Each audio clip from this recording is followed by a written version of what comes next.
தற்போது கிடைத்துள்ள மற்றொரு அண்மை செய்தியை பார்த்து வருகிறோம். மதுரை மாவட்டம் உசிலம்பட்டியில் டாஸ்மாகில் நடைபெற்ற தகராறில் காவலர் முத்துக்குமார் கல்லால் அடித்து கொடூரமாக கொலை செய்யப்பட்டிருக்கிறார். கூடுதல் விவரங்களை செய்தியாளர் அருண் வழங்கிட கேட்கலாம். அருண், வணக்கம். இது குறித்தான முழு விவரங்கள்.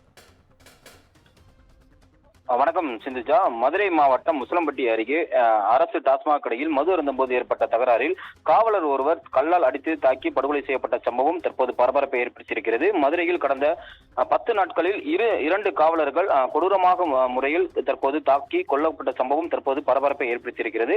மதுரை மாவட்டம் உசிலம்பட்டியைச் சேர்ந்த உசிலம்பட்டி அருகே இருக்கக்கூடிய கள்ளப்பட்டியைச் சேர்ந்த முத்துக்குமார் என்பவர் உசிலம்பட்டி காவல் நிலையத்தினுடைய காவல் ஆய்வாளருடைய ஓட்டுநராக பணியாற்றி வருகிறார்.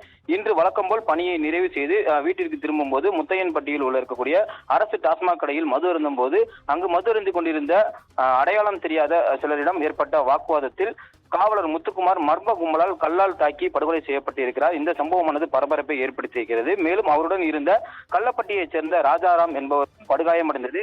இந்த சம்பவமானது தற்போது பரபரப்பை ஏற்படுத்தி இருக்கிறது. மேலும் காயமடைந்த ராஜாராம் என்பவர் அருகில் இருக்கக்கூடியவர்களை மீட்டு உடனடியாக அரசு மருத்துவமனைக்கு சிகிச்சைக்காக அளிக்கப்பட்டு அவருக்கு தீவிர சிகிச்சையானது அளிக்கப்பட்டு வருகிறது.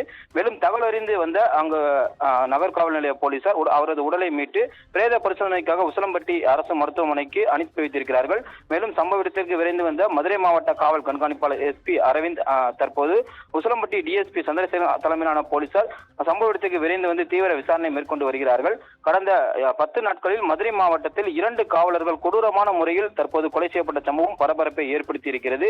கடந்த சில நாட்களாகவே காவலர்களுக்கே அவர்களுடைய பாதுகாப்பு என்பது கேள்விக்குறியான, பொதுமக்களுடைய பாதுகாப்பு என்பது தற்போது கேள்விக்குறியா இருக்கிற என்ற அச்சமும் பொதுமக்களிடையே எழுந்து வருகிறது. கடந்த 10 நாட்களில் 2 காவலர்கள் கொடூரமான முறையில் தற்போது கொலை செய்யப்பட்ட சம்பவம் பரபரப்பை ஏற்படுத்தி இருக்கிறது. சிந்துஜா, விவரங்களை வழங்கியமைக்கு நன்றி அருண்.